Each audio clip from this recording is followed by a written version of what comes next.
Why Haifa? How I got to Why Haifa? did you choose Why did you go to Haifa? Oh, why I choose Haifa?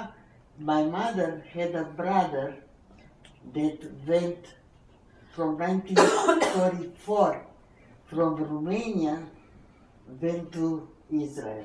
Oh. Because she had a brother in Haifa, married with a family, Yeah. that's why we came from the boat straight to Haifa.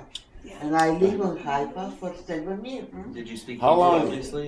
I did. I learned. Do you still remember Hebrew? Of course.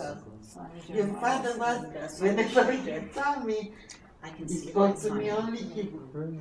First, when he met me, he just started to learn Hebrew, and we talk Yiddish, Jewish. And then, when his Hebrew started getting better, whenever he saw me, he used to say, I had to brush up on Hebrew. So I was learning English and he was learning Hebrew. So I was talking to him in English and he answered me in Hebrew. Did you ever speak Romanian after you left Romania? With who? Your relatives, obviously. I don't have any Romanian relatives here. No, in Israel. Oh, in Israel were a lot of Romanians, yes. But I still speak it. With who? Who would you speak with? Oh, in Toronto there are a lot of Romanians. I have the teacher, Heather, you know Miriam Glazer, the teacher? Yes, of course. Of Well, course, me- right, of course. She told me she Yes. had a little trouble and you, I didn't do anything. You I did- introduced her to a yes. friend, but yes, we love Mary. we are very good friends. Yeah. They treat me like their own Well, mother. like relatives, right? Yeah. I go there, I stay for 2-3 days. Yeah, Yeah, they and we became go friends. around That's all over. lovely. Well, they're very much alone in this world. Like they really. How long were you under the German rule in Romania? 5 years. 5 years. Right, and so you were saying how you were able to get out? She's almost like a mother to him. That the Israeli government? The Israeli government. They paid for them to get out. In 1950, Yeah. in 1949, 49. they made an agreement And then they with the Romanian Communist. And they have a very similar history because they also government. came from Romania to Israel to Canada. The Americans were sending money to Israel, and Israel was paying X amount of money for each head that they would let out. Yeah. So we used to be, they started this in beginning of 49, Yeah. and we left after 20 months. We were waiting in 1950. October Yeah. 50, we came to Israel.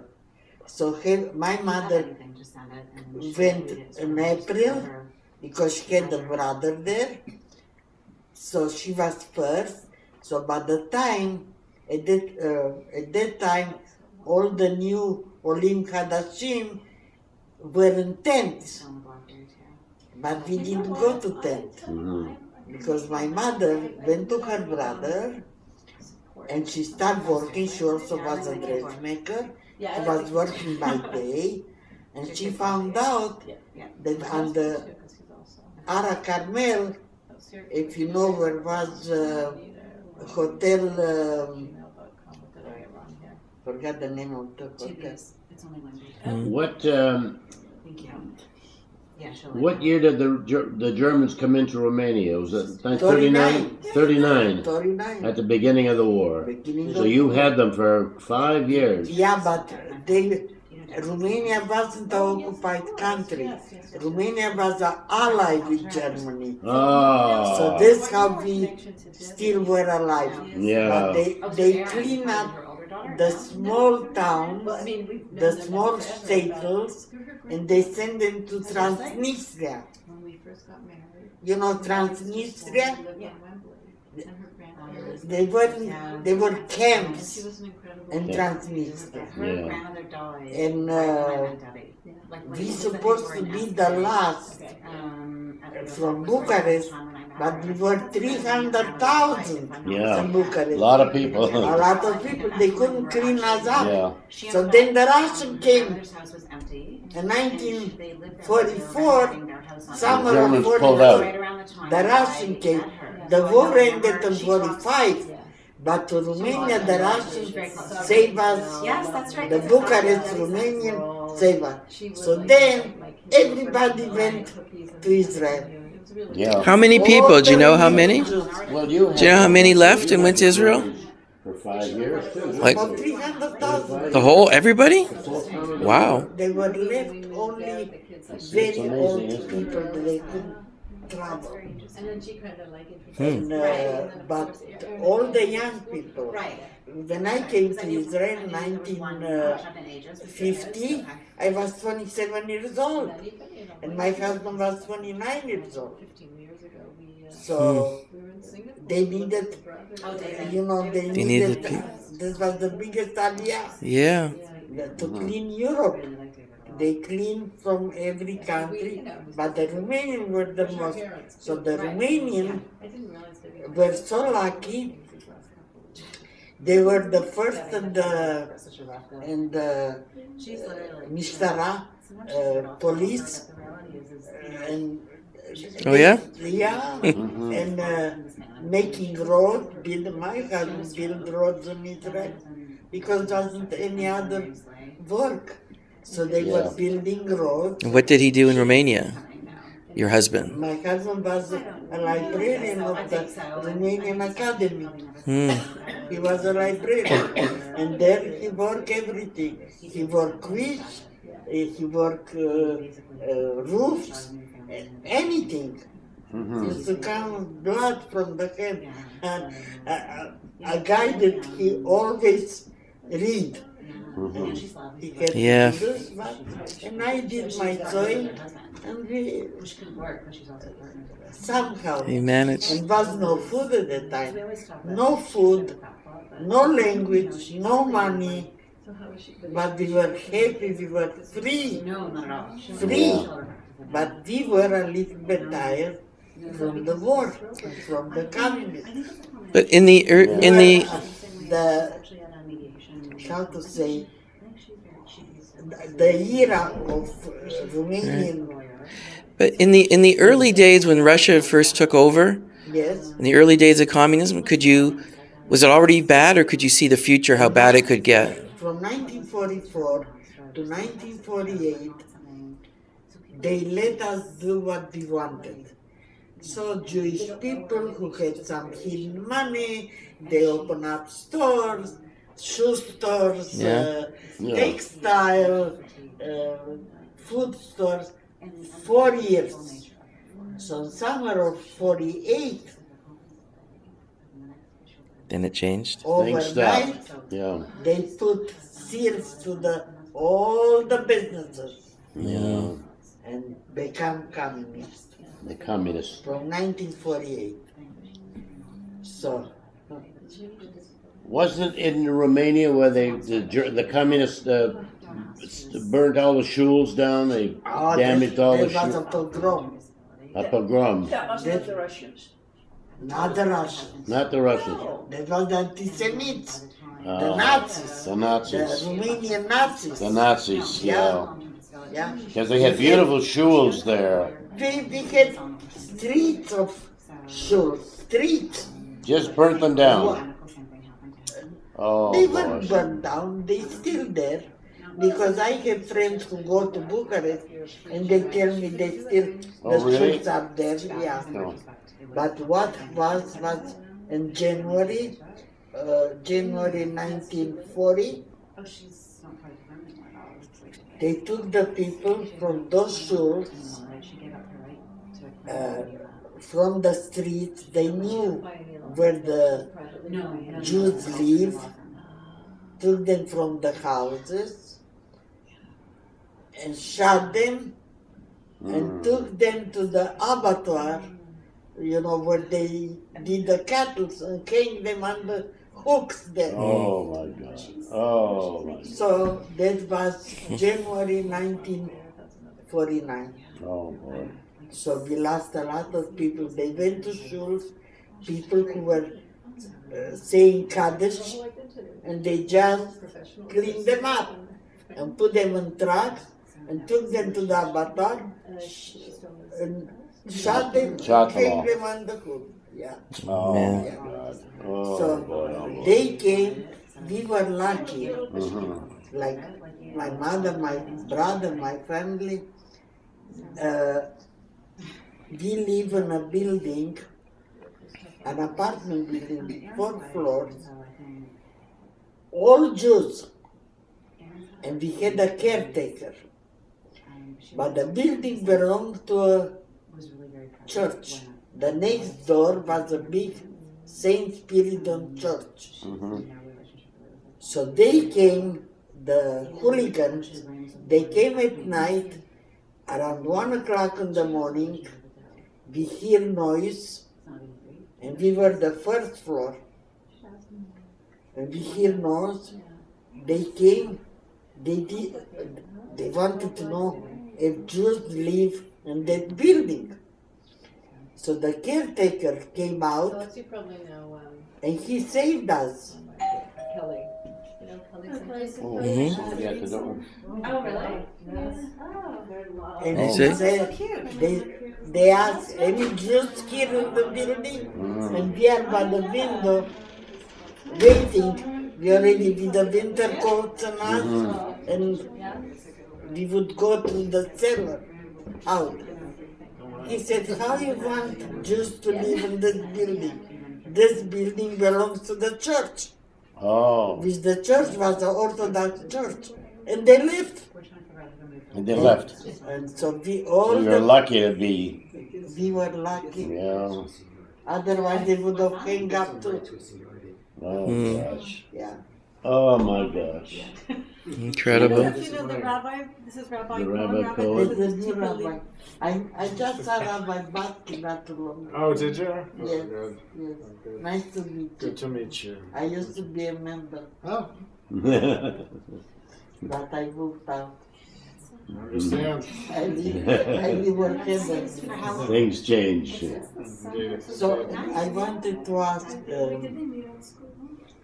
so we have to go back to the story. Yeah. I have to finish the story. Yes.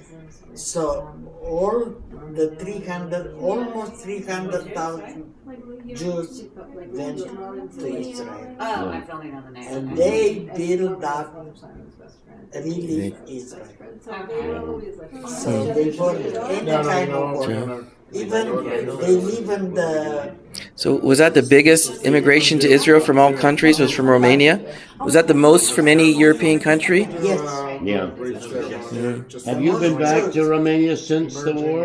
You been back? never. Never. I didn't have. I don't care, yeah. Nobody was left. Yeah.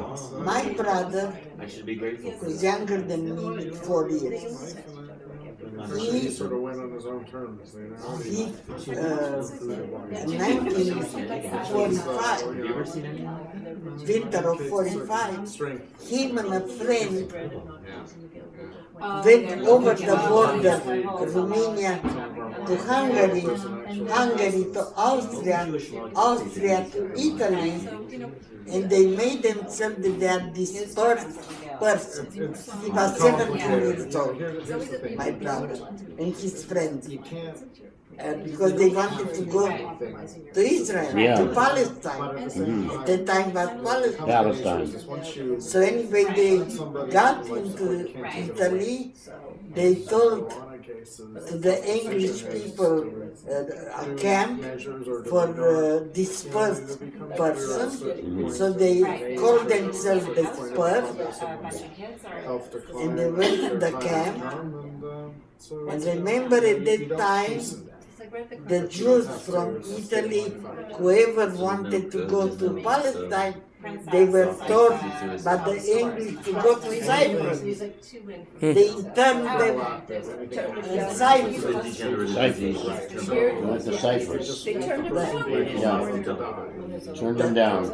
That's What a right. history. What a So history. my brother Oh, went on a boat to go to Palestine. He had his uncle, my mother's brother, there. And the English intercepted the boat, and the people, from the kibbutzim waited at night. They knew the boat is coming, and they was turned back to go back to Italy. My brother jumped from the boat and he swam. swam. Wow.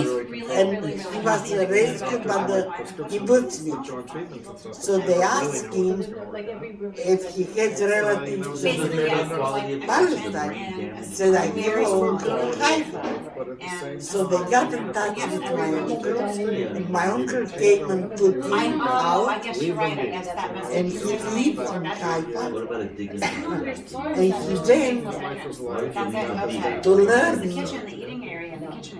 to drive a train. Oh yeah. Because the trains in Israel were all Arabs and English. So they knew that Israel gonna become already a country. By the time he got there, was 1946. He left in 45, stayed in Italy in 46. So he went to Technion to learn to drive a train, and he was, Hebrew a little bit. He was the first train engineer of Israel. Really? Yosef Samari. Wow. And he, in 1948, we were still in Bucharest, and we didn't know nothing, because he was going to take them at night to learn. The English should know that they have classes, because they knew they're going to need a train. They need training. Yeah. So they did all under quiet, and so he was, yeah. So we are in Bucharest, and we go on the street where the Jewish people live, and in a store we see a piece of Hebrew paper, and there is my brother on the train, and said, Nahak Rakevet Arishon, the first train engineer of Israel was my brother. Wow. Yeah. So he taught other ones already. Is that recorded in a museum anywhere in Israel? Do people know that in Israel? Is that recorded anywhere in Israel? Of course it's recorded. Yeah. Of course it's recorded. I thought I might have uncovered something here.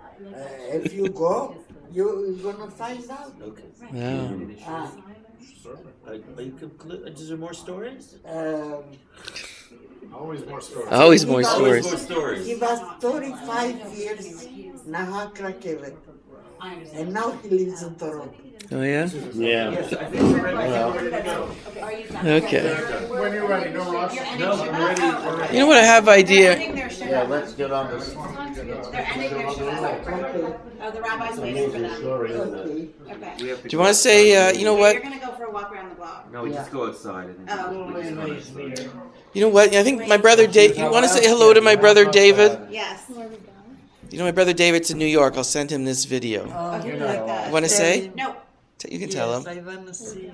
No, you can tell him in the video. Oh, Yeah. David, I'm very sorry. I come in such bad time. Mm. But your father and mother, they were my inspiration in Canada. I'm 57 years here, and you were in my house many times. I Yeah. remember you as a little boy. Thank you. God bless you all. God bless you all.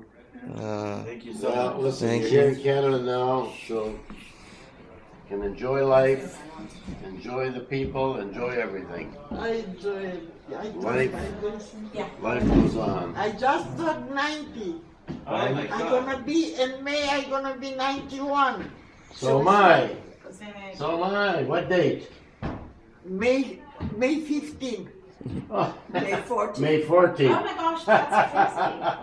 How about that? How about that? That's really We, funny. we should get together and Yeah. have a glass of Glass of champagne. wine. Yeah. Hey, a cocktail, absolutely. Zeitgesund. Yeah. Zeitgesund. Zeitgesund. Zeitgesund. Zeitgesund. Just a tour, you want You should be happy. Ihr werdet hier nicht. Sicher, ich Ja, wat bin, is das? ich bin ein jüdischer. I know, but ich habe keine mit wer zu reden jetzt. Fahren wir mal Jiddisch. Die kann kommen zu meiner Tochter, ich wohne dort. Yeah. Die kann kommen and then visiting Isn't me. that something? Yeah. Isn't that something? He's 14 I and know. I'm 15. See, 1920. you were in the war. During the war, I was in the Air Force, Canadian Air Force. Oh, I see. I flew Yeah, Bomber Command, yeah. and we never got to Romania. No, there. You know something? In 1944, April 4th, 1944, we got the first bombardment, American bombardment. Oh, really? But they came from Italy, Oh, okay? yeah. But they couldn't, they missed everything. Yeah. The English came at night. Bombed. They bombed. Yes, I know. Well, I was in Bomber Command. I know. Yeah. I was there. Oh dear. Okay. Thank you. What should I Misspent take? youth. Bill